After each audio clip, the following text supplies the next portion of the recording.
Good morning students. बच्चों, हम ज्ञान सागर में पाठ 14 एक रोमांचक यात्रा कर रहे थे, जिसमें जवाहरलाल नेहरू ने अपनी रोमांचक यात्रा का वर्णन किया है।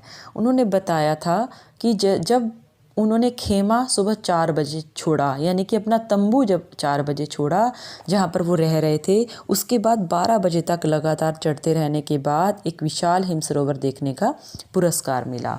वहाँ का दृश्य बहुत ही सुंदर था। उसके चारों ओर बर्फ से ढकी पर्वत चोटियाँ थीं, मानो देवताओं का मुकुट अथवा अर्धचंद्र हो।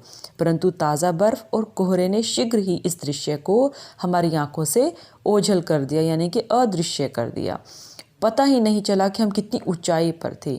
लेकिन मेरा ख्याल है कि हम लोग कोई 15-16 हज़ार फीट की ऊंचाई पर ज़रूर रहे होंगे, क्योंकि अमरनाथ की गुफा से हम बहुत ऊंचे थे।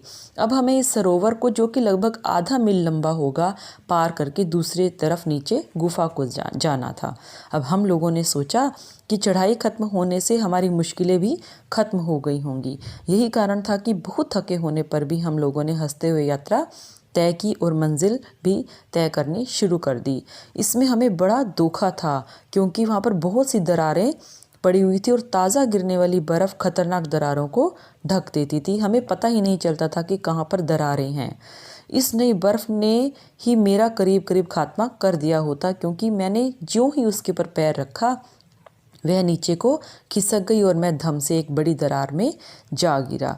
यह दरार बहुत बड़ी थी और कोई भी चीज़ उसमें बिल्कुल नीचे तक पहुंच सकती थी, लेकिन मेरे हाथ से रस्सी नहीं छूटी। मैं दरार की बाजू को पकड़े रहा और ऊपर खींच लिया गया। इस घटना से हम लोगों के होश तो उड़ ही गए थे।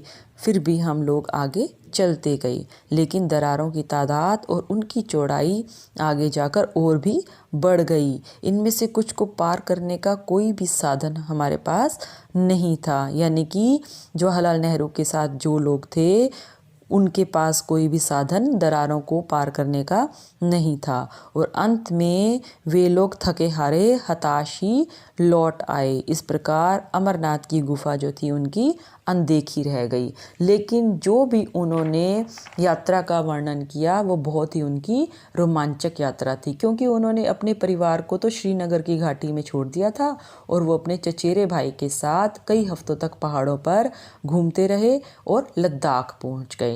लेकिन वहाँ पर दरारें पड़ने के कारण, बर्फीली हवा और दरारें पड़ने के कारण, ज़्यादा बर्फ़ पड़ने के कारण वो अमरनाथ की गुफा जो थी वो उनकी अनदेखी ही रह गई। तो बच्चों, आप इस लेसन को ध्यान से पढ़ेंगे।